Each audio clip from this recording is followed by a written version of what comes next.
네, 안녕하십니까. 11월 8일 김능구의 전국진단 시작하도록 하겠습니다. 요즘 매주 한 번씩 찾아뵙는 것 같습니다. 앞으로 자주 찾아뵙도록 하겠습니다. 오늘 주제는 민주당입니다. 민주당.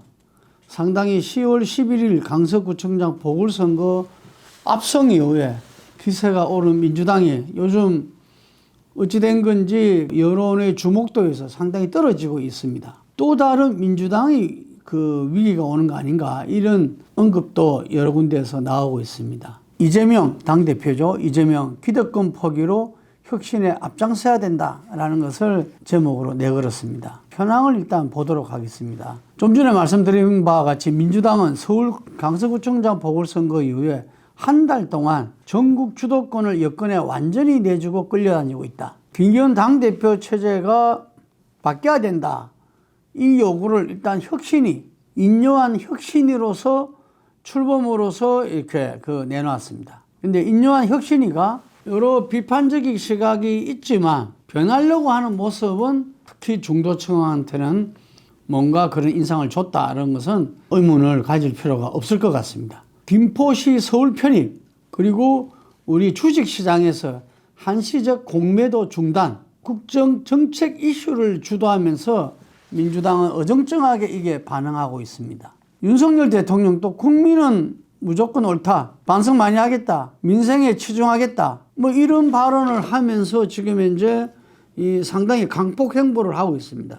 윤석열 지지율도 지금 현재 조금씩 올라가서 30% 초반에서 거의 30% 후반대에 마크하고 있습니다. 아마 이 추세대로라면은 좀 있으면 40%를 넘는 조사도 나오리라 봅니다. 이재명 대표 체포동의안이 국회에서 가결됐으나 법원에서 구속영장이 기각되고, 그리고 강서구청 선거 압승이 이어지면서 이제 이재명 당대표 체제는 안정됐고 총선까지 근 변화 가능성도 줄어들었다고 볼 수 있습니다.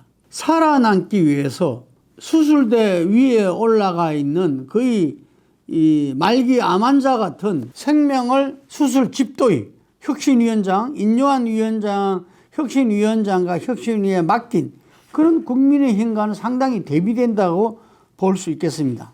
1996년도에 15대 총선을 이야기했는데, 그때 YS가 신한국당이라 해서 민주당을 갖다가 당명을 바꾸고 인재들을 영입하고 수도권에서 정면 승부를 걸었죠. 모든 것을 다 내걸고 당명 바꾸고 사람도 대통령에게 맞섰던 이해창, 박찬정도 다 끌어들이고 정말 올인 선거를 펼친 끝에 수도권에서 신한국당이 이겼던 겁니다. 그런데 거기에는 야당, 야권 표의 분열이 있었습니다. 마찬가지로 지금 수도권에서 민주당이 앞서 있죠. 이준석 신당이 비윤과 비명이 합하는 그런 이종 교배의 신당이 뜬다면은 상당히 민주당에는 악재가 될 수 있다. 그러면은 내년 선거는 모른다. 자, 그래서 이제 민주당이 내년 선거, 수도권 선거에서는 이번 강서 보궐선거에 나타난 것처럼 기본적으로 이기고 들어가는 선거다라는 생각은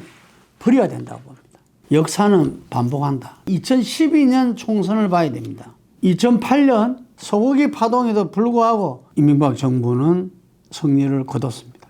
그리고 2012년 선거가 벌어진 겁니다. 보궐선거에서 당시 한나라당은 연패를 했고, 민주당은 2010년 선거 때 지방선거에서 한나라당을 제압하는 그런 선거 결과를 이뤄서 기세가 등등해졌습니다.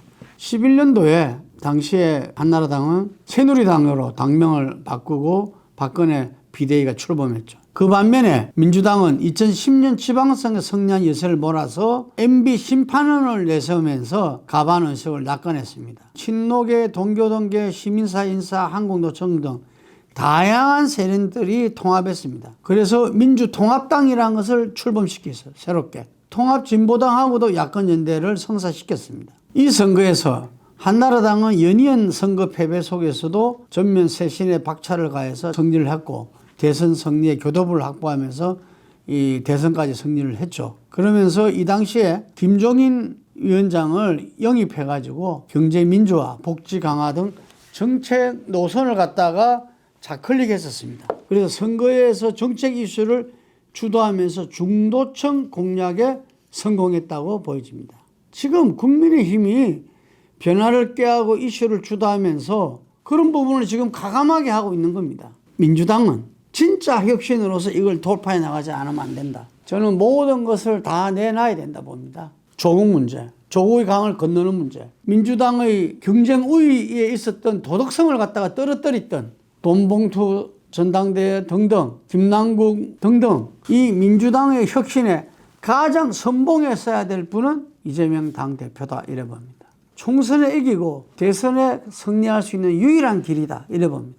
기득권을 가감하게 포기하고 희생과 혁신의 모습으로서 나아갈 때 저는 민주당에 대해서 탄탄한 지지가 다시 복원될 수 있다. 총선 기획단 차원이 아니라 이재명 당대표가 험지 출마, 일각에는 고향인 안동에 출마하는 것도 팁키를 흔들어라. 이재명 대표는 대선 후보로 2번 나섰잖아요. 0.73% 차이 같으면 거의 같은 표를 24만 표밖에 차이가 없었잖아요. 5천만 국민에서. 그런 분인 만큼 저는 가감하게 지난번에 계양 보궐선거가 말이 많다면은 그 부분에 대해서 제대로 보여주기 위해서라도 정치 1번지 종로에 출마하는 것도 한 방법이다. 내년 총선에 가장 격전지 수도권, 그 중에서 서울 선거를 온몸으로 부딪히면서 돌파해내는 것, 그 자체가 저는 혁신이라 봅니다. 내년 총선 승리의 비법 아닌가 이렇게 보여집니다. 오늘은 국힘의 어떤 혁신 공세에 한 달째 제대로 대응하지 못하는 민주당의 당대표가 어쨌든 모든 것을 갖다가 책임지고 돌파해 나갈 수밖에 없는 존재이기 때문에 그 이재명 당대표에게 민주당 혁신 총선 승리의 길에 대해서 이 제언을 해드렸습니다. 다음에는 요즘 신바람을 내고 있는 국민의힘에 대해서 살펴보도록 하겠습니다. 오늘 여기까지 하겠습니다. 감사합니다.